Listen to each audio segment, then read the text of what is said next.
Hi, my name is Carissa, and I will be talking about Raymond. Raymond is a student in a case study for an assistive technology class.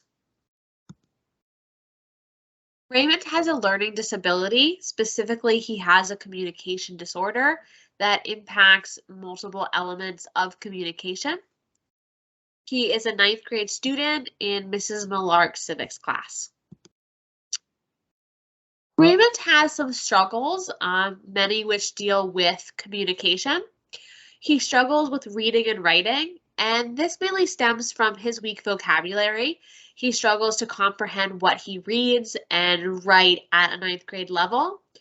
He also struggles with retrieval. He understands what he learns in class, but the next day, if the teacher calls on him, he has trouble thinking of the word or the name or the concept. With oral development, he is losing his confidence because he is struggling with speaking. If they're doing a discussion or he's doing a presentation, he struggles to think of the words and put together speeches and sentences. He also struggles with auditory processing and may have auditory processing disorder. This is where individuals hear the words. It's not a hearing disorder, but the brain does not process it like it was said. So things end up not coming out right, and he doesn't hear what the teacher actually said. He does have multiple strengths. He is good at visual analysis. He enjoys looking at cartoons and photos and does a great job learning information in a visual format. He's also very intelligent. He understands what's happening in civics. He understands the concepts. It's mainly communication and the vocabulary that he struggles with, but he often understands difficult analytical concepts. Communication is very important. This is a 4C, which are skills that are needed to thrive in the 21st century. Communication is not a skill that becomes obsolete once one graduates high school. It is something you need throughout your life. So it's key that teachers help him with communication. Vocabulary has been identified by the National Reading Panel as a key skill for reading. So in order to help him with reading, it is crucial that teachers help him develop his vocabulary. He enjoys videos and cartoons, and when Mrs. Millark uses these with lecture, it helps him understand the concepts. So this is working well. However, there's really no assistive technology or differentiated instruction in his civics class, so he's not receiving the support he currently needs. There are different supports that can be put in place to help Raymond. One is read and write. This is a Windows, Chrome, Edge extension. It helps with both reading and writing. With reading, there's dictionaries, picture dictionaries. The text can be simplified and taken down to a lower reading level with the program. With writing, there's word prediction, spell check. What's great about this extension is that vocabulary assistance is a large part of it, such as with the dictionary, picture dictionary, word prediction.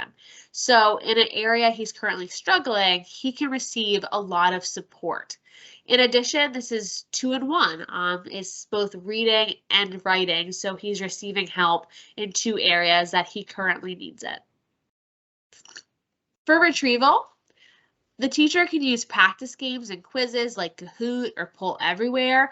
This can help all students practice retrieval. She can also differentiate instruction and give Raymond some extra practice quizzes or games to help him study for a quiz or a test.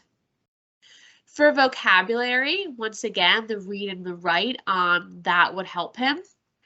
Rewordify. This is where the user, whether that be Raymond or the teacher, puts in words or even a paragraph.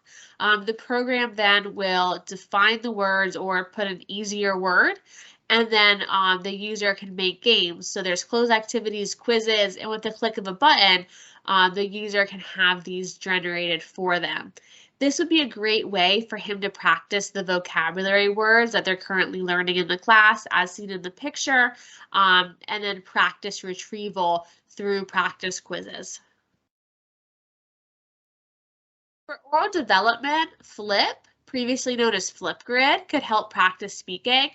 This is where the user can use their phone or their computer to record a short, about 30-second video. They could be answering a discussion prompt, for example. This is low risk because Raymond could do this at home. He could delete and re-record as many times as necessary, and this would help him and all students, if it's used for all students, practice their oral skills. Additionally, he can use graphic organizers for oral assignments. Since he does well with visual information, this would be a great way for him to prepare for oral speaking assignments and help him grow in this area. Auditory processing, preferential seating is one easy thing that can be used. He should be seated in front of the class where he can easily hear and see the teacher. Visual aids are also helpful to accompany lectures, and since he does enjoy processing information in a visual way and does well with that, this will also benefit his visual processing skills. Assistive technology can also be used. A recorder could allow him to go back and re-listen to lectures. That way, if he heard something wrong, he can listen to it again. If his condition with auditory processing is severe, a sound field amplification system or frequency modulation system could be helpful. The sound field amplification system works by removing background noises in the environment, while the frequency modulation system is worn by the student. This would only be appropriate, though, if his condition was very severe. This would not be the first step to help him with his auditory processing. Bethany Hamilton, a woman with a physical disability, said, "I don't need easy, I just need possible."